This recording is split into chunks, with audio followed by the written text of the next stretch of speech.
NB The following contains spoilers for 2017's The Mummy and 1985's Lifeforce.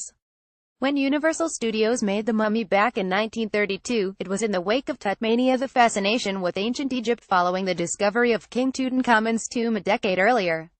As Egyptian-inspired symbols and designs began to appear on everything from jewelry to cigarette ads, stories began to circulate that the pharaoh's tomb was cursed and thus the mummy, about a group of archaeologists who provoked the wrath of a long-dead Imhotep Boris Karloff, hypnotic as always, emerged. The Mummy's success was such that it became a long-running franchise. Universal made 4 direct sequels between 1940 and 1944, with a comedy spin-off, Abbott and Costello Meet the Mummy, joining them in 1955.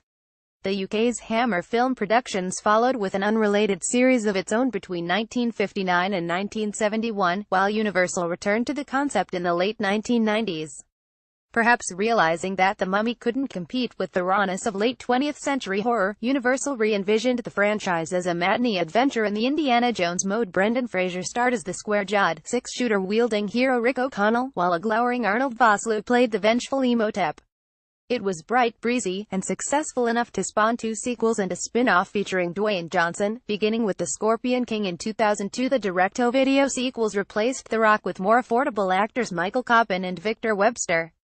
In the early 2010s, Universal decided it was again time to update the franchise for a new era, not to mention a generation of young moviegoers who'd grown up with things like Marvel's cinematic universe.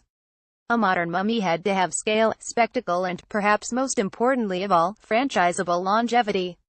So it was that, from around 2012 onwards, a succession of writers and directors tried to figure out what a 21st-century Mummy movie would look like. Among them John Spates, who wrote an early draft of Ridley Scott's Prometheus, Underworld director Len Wiseman, and Andres Muschietti, who recently went on to direct Stephen King's It.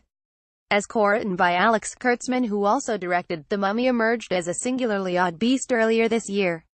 It replaces the period settings of the old movies with a story that largely takes place in modern-day Britain and Iraq.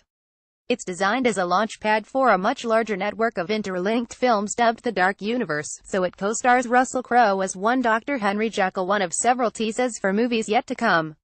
The lead role, meanwhile, goes to Tom Cruise as a gung-ho military guy turned Tomb Raider, a character who Universal might have hoped would provide the kind of charismatic linchpin to a nascent franchise that Robert Downey Jr. gave to Marvel Studios and Iron Man.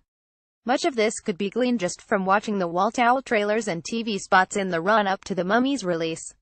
What we weren't banking on was just how similar the film would be to a cult Tobe Hooper movie from the mid-1980s. Bankrolled by Cannon Films, at a point when the Masters of Ninja movies and Chuck Norris action flicks was making a play for the big leagues, Lifeforce quickly became the subject of bemused fascination. Based on Colin Wilson's novel The Space Vampires, it contained full-frontal nudity, slashings of gore, and a smattering of delightfully eccentric sci-fi ideas. Effects genius John Dykstra based his alien spaceship design on an artichoke. Lifeforce also cost $25 million, back when $25 million was still a huge sum of money to spend on a movie. To put the figure in perspective, consider that Universal spent $19 million on making Back to the Future, a hit sci-fi comedy that people actually went to the cinema and watched. Lifeforce, on the other hand, had to make do with a cult following thanks partly to its aforementioned nudity, we suppose, and also thanks to its sheer what the hell did I just see weirdness. Now, we're by no means the first to mention The Mummy and Lifeforce in the same breath, but the comparisons are quite remarkable once the two are placed side by side.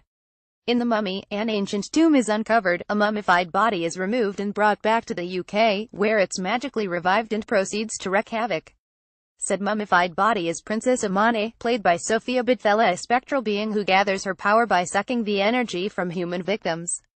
Those victims then become a kind of zombie army for Amane, and are soon joined by the corpses of knights recently disinterred by Crossrail excavation workers. It's soon established that Cruise's character has a supernatural connection with Amaya. He's possessed by the body of the Egyptian god, Set, and so he heads to London for the final stormy confrontation. The plot of Lifeforce is draped in a sci-fi dressing gown, but it's broadly the same. A British space mission to the tail of Halley's Comet leads to the discovery of a hidden alien ship.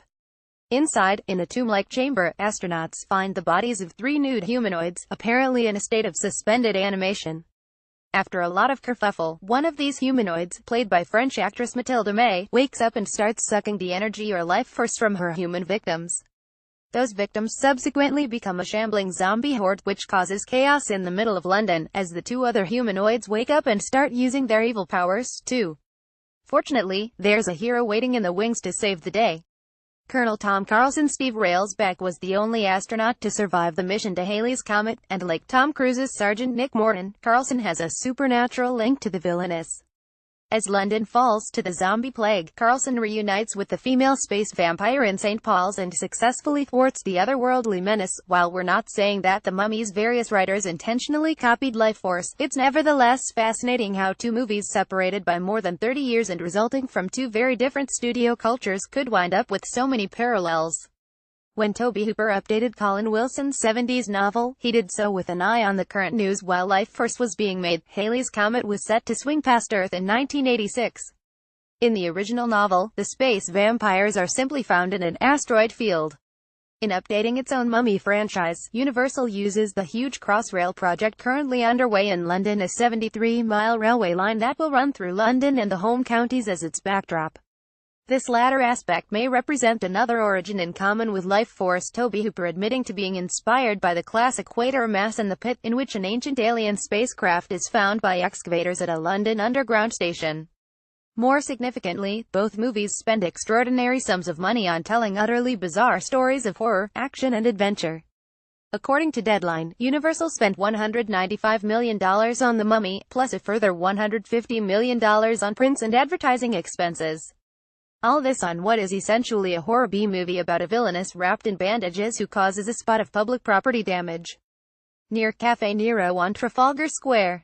The Mummy may be a star vehicle for Tom Cruise, but it's not much less silly, really, than Lifeforce was back in the summer of '85. Just to ring the changes, Cruise's sidekick Vale, who dies and comes back as a specter only Cruise can see, feels like something roped in from another '80s cult classic, John Landis' An American Werewolf in London. What Universal might not have reckoned on was The Mummy's fortunes at the box office. The Mummy's global take of about $409 million worldwide means the glossy reboot broke even, but it's hardly the stuff movie universes are made of. At the time of writing, the studio's plans for a Bride of Frankenstein remake, starring Javier Bardem and Angelina Jolie, are on hold.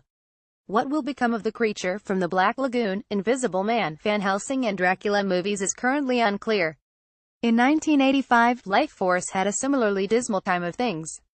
It made around $11 million in the US, and probably a fair percentage more elsewhere, but all told, Tobe Hooper's movie would have had to rely on the sale and rental of VHS tapes to bring in anything like a decent profit. It was hardly the blockbuster that Cannon Films had presumably hoped from its considerable investment. In time, of course, Lifeforce would become regarded in some quarters as a work of camp genius.